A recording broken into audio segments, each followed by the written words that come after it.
Welcome to Australia's Pioneering Saints, true stories from the earliest days of the Church of Jesus Christ of Latter-day Saints in Australia.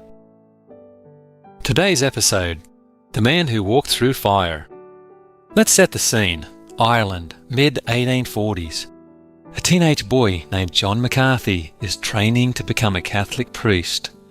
This wasn't just a career choice, it was a total life trajectory.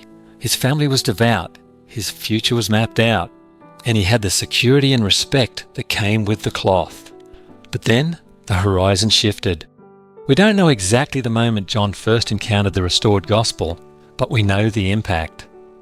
It sparked a conviction so disruptive that it shattered his relationship with his family. After facing some harsh punishments for his new beliefs, John made a choice that sounds like the opening of a Victorian novel. He ran. He didn't just walk away, he literally hid in the hull of a ship with the help of a friend.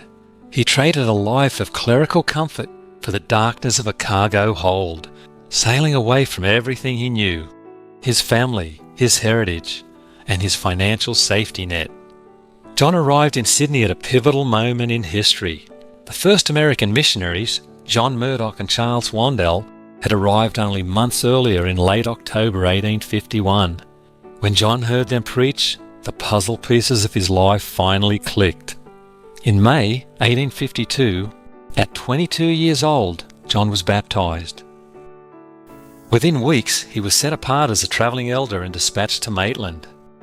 No formal training, no mission prep, just a command to go. It's a common misconception that the American elders did all the heavy lifting. While Murdoch, Wandel and Farnham were the architects of the mission, handling administration, printing pamphlets and organising branches, the records tell a different story about the actual growth. The day-to-day missionary work, the boots-on-the-ground conversions and the rapid expansion across New South Wales were largely driven by local converts like John McCarthy. He was the engine room of the mission. In 1854, McCarthy set out from Sydney's North Shore on a journey to Brisbane Water, modern-day Gosford, which was nothing more than a rugged outpost at the time. He navigated a route notorious for being one of the most grueling in the colony, eventually arriving to preach around Gosford. Now we get to the part of the story that feels like it belongs in the Bible. While some may treat miracles as figurative legends, this specific event was meticulously documented. Charles Wandel recorded it, then George Q. Cannon published it in the Western Standard in 1856. And we have the names of a dozen eyewitnesses.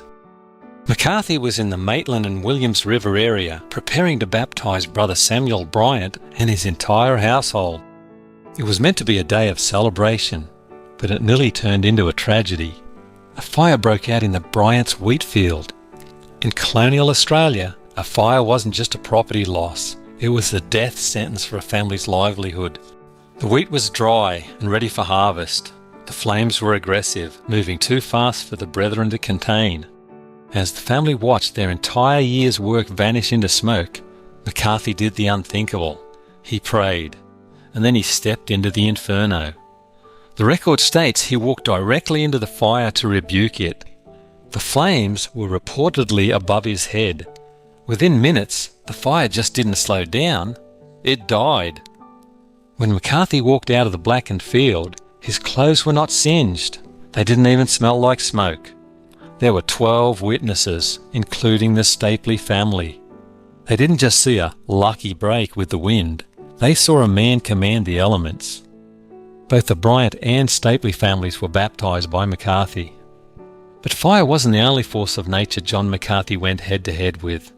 In December 1853, he encountered Martha Humphreys, a woman suffering from a severe fever. She was bedridden, and the local physician was blunt. Moving her could kill her. When McCarthy announced his intentions to baptize her, the doctor issued a formal legal warning. If you take this woman to the water and she dies, I will have you prosecuted. In the face of a potential manslaughter charge, McCarthy didn't blink. He relied on Martha's faith and his own. They carried her to the water, baptized her, and the results were instantaneous. Martha's own testimony survives today. I was raised from a bed of severe fever through the ministrations of Elder McCarthy. Though my physician forbade it and warned McCarthy of prosecution, I was carried to the water, baptized, and walked home well. I was healed by the power of God.